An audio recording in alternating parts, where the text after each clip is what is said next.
Friends, இன்றைக்கி தயிர் சேமியா எப்படி செய்யலான்னு பார்க்கலாம். ரொம்பவே ஈஸி, டிஃப்ரெண்ட்டாகவும் இருக்கும். கண்டிப்பாக ட்ரை பண்ணுங்கள். இதுக்கு ஒரு பெரிய கடாய் எடுத்து அது ஃபுல்லாக தண்ணி எடுத்துக்கோங்க. தண்ணி ஊற்றிட்டு நல்லா அது கொதிக்கட்டும். இந்த மாதிரி கொதி வந்ததுக்கப்புறமா இதில் சேமியா சேர்த்துக்கலாம். நான் இன்றைக்கி 2 கப் சேர்த்துருக்கேன். நீங்கள் உங்களுக்கு எவ்வளோ குவான்டிட்டி வேணுமோ அதுக்கேற்ற மாதிரி நீங்கள் சேர்த்துக்கலாம். சேர்த்துட்டு இதை நல்லா மிக்ஸ் பண்ணிக்கோங்க.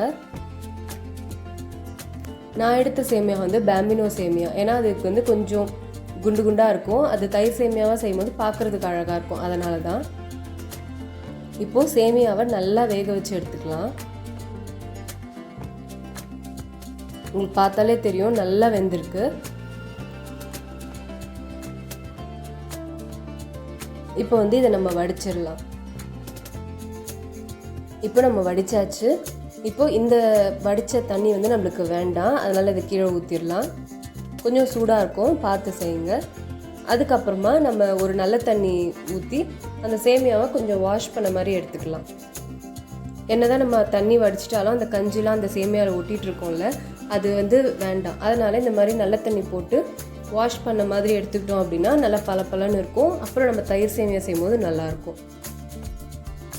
இப்போ நம்ம சேமியாவை வடித்தாச்சு. அதே நேரத்தில் ஒரு தடவை வாஷ் பண்ண மாதிரியும் ஆயிடுச்சு. இப்போ இது கொஞ்சம் ஆற விட்டுடலாம். நல்லா ஆறுனதுக்கப்புறமா இதை கடாயில் சேர்த்துக்கோங்க. அதாவது மிக்சிங் பவுலில் சேர்த்துக்கோங்க. எக்ஸ்ட்ராவாக இருந்ததுன்னா அதை தனியாக எடுத்து வச்சுக்கோங்க. அதை என்ன பண்ணலாம் அப்படின்னும் நான் சொல்கிறேன். இப்போது சேமியா நல்லா ஆறிருக்கு. இப்போ நம்ம இதில் தயிர் சேர்த்துக்கலாம். சூடோடு இருக்கும் போது நம்ம தயிர் சேர்த்தோன்னா தயிர் திரிஞ்சிரும். அதனால் நல்லா ஆறுனதுக்கப்புறமா தயிர் சேர்த்து நல்லா மிக்ஸ் பண்ணிக்கோங்க. அதே நேரத்தில் தயிரை தனியாகவே நல்லா பீட் பண்ணிவிட்டு அதுக்கப்புறம் இதோட சேர்த்துக்கிட்டிங்க அப்படின்னா நல்லா ஒயிட்டாக இருக்கும்.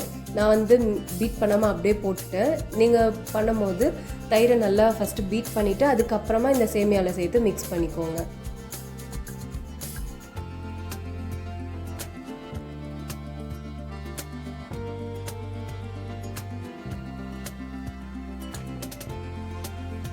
இப்போ இதில் நம்ம தேவையான அளவு உப்பு சேர்த்துக்கலாம்.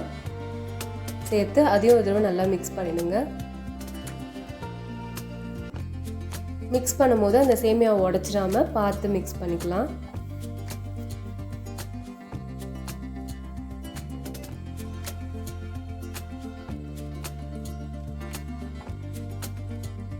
இப்போ இது நல்லா மிக்ஸ் ஆனதுக்கப்புறமா இதில் கட் பண்ணி வச்ச கருவேப்பிலை, பச்சை மிளகாய், கொஞ்சம் வெங்காயம், இது ஆப்ஷனல் தான், வேணும்னா சேர்க்கலாம் எல்லாம் விட்டுடலாம். கொஞ்சம் கொத்தமல்லி, கொஞ்சம் மாங்காய், இதுவும் ஆப்ஷனல் தான். இதெல்லாம் இருக்கும் போது நம்ம சாப்பிட்டா ரொம்ப சூப்பராக இருக்கும். அதனால தான் நான் சேர்த்துருக்கேன். உங்களுக்கு வெங்காயம் மாங்காய் போட வேண்டாம் அப்படின்னு நினச்சிங்கன்னா நீங்கள் ஸ்கிப் பண்ணிடலாம். இது எல்லாத்தையும் சேர்த்துட்டு நல்லா மிக்ஸ் பண்ணிக்கோங்க.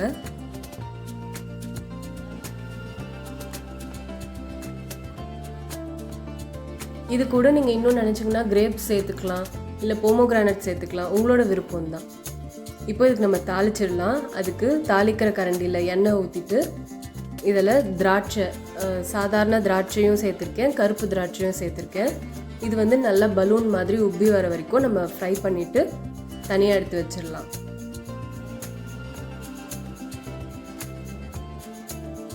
லோ ஃப்ளேம்லேயே வச்சு பண்ணுங்கள். ஏன்னா நம்ம கருப்பு திராட்சையும் போட்டிருக்கோன்றதுனால அது தீஞ்சுதா இல்லையான்லாம் நம்மளுக்கு தெரியாதுல்ல. அதனால முடிஞ்ச வரைக்கும் லோ ஃப்ளேம்லேயே வச்சு நல்லா வறுத்துருங்க. நல்லா வறுத்துட்டு இதை தனியாக எடுத்து வச்சிடலாம்.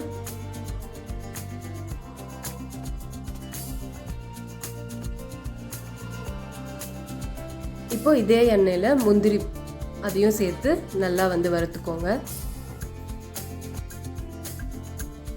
இந்த முந்திரி திராட்சை எல்லாமே ஆப்ஷனல் தான், வேணும்னா சேர்க்கலாம். ஆனால் இதெல்லாம் சேர்த்திங்கன்னா நல்லாயிருக்கும். அதில் முந்திரி சாப்பிட்றத விட அந்த திராட்சை ரொம்பவே நல்லா இருந்தது. கண்டிப்பாக முந்திரி போடலனாலும் திராட்சை மட்டும் வறுத்து போடுங்க, ரொம்பவே சூப்பராக இருந்தது. இப்போது நம்ம எப்பயும் போல் தாளிச்சிக்கலாம். எண்ணெயில் கடுகு, சீரகம், கொஞ்சம் உளுத்தம்பருப்பு, கொஞ்சம் கருவேப்பிலை சேர்த்து இதை நல்லா தாளிச்சிக்கோங்க. அந்த உளுத்தம்பருப்பு நல்லா அந்த கோல்டன் கலர் வர வரைக்கும் நல்லா தாளிச்சிடலாம். இப்போ தாளிச்சதை இந்த தயிர் சேமியாவோட சேர்த்துருங்க. சேர்த்துட்டு இது கூடவே நம்ம வறுத்து வச்சோம்ல அந்த முந்திரி திராட்சை அதையும் இதில் சேர்த்துட்டு இதை நல்லா மிக்ஸ் பண்ணிக்கலாம். ரொம்ப ரொம்ப சூப்பராக இருக்கும். கண்டிப்பாக நீங்கள் வீட்டில் ட்ரை பண்ணி பாருங்கள். டிஃப்ரெண்ட்டாக ஒரு நைட் டின்னருக்கோ இல்லை மார்னிங் பிரேக்ஃபாஸ்ட்க்கோ நல்லாயிருக்கும். நம்ம சேமியா வேக வைக்கும் போது நிறைய வேக வச்சிட்டோன்னா அதை தனியாக எடுத்து வச்சுக்கோங்கன்னு சொன்னல. அது என்ன பண்ணலான்னா, நீங்கள் லெமன் ரைஸ் செய்கிறதுக்கு ஒரு தொக்கு செய்வீங்கள, அதே மாதிரி லெமன் ஜூஸ் ஊற்றி ஒரு தொக்கு செஞ்சுட்டு ஒயிட் ரைஸ் போட்டு மிக்ஸ் பண்ணுறதுக்கு பதில் அந்த வேக வச்ச சேமியாவை போட்டு மிக்ஸ் பண்ணிங்க அப்படின்னாலும் அது ரொம்ப சூப்பராக இருக்கும். கண்டிப்பாக அதையும் ட்ரை பண்ணி பாருங்கள். இப்போது இது நல்லா மிக்ஸ் பண்ணதுக்கப்புறமா கொஞ்சம் தயிர் நான் எக்ஸ்ட்ராவாக சேர்த்து மிக்ஸ் பண்ணுறேன்.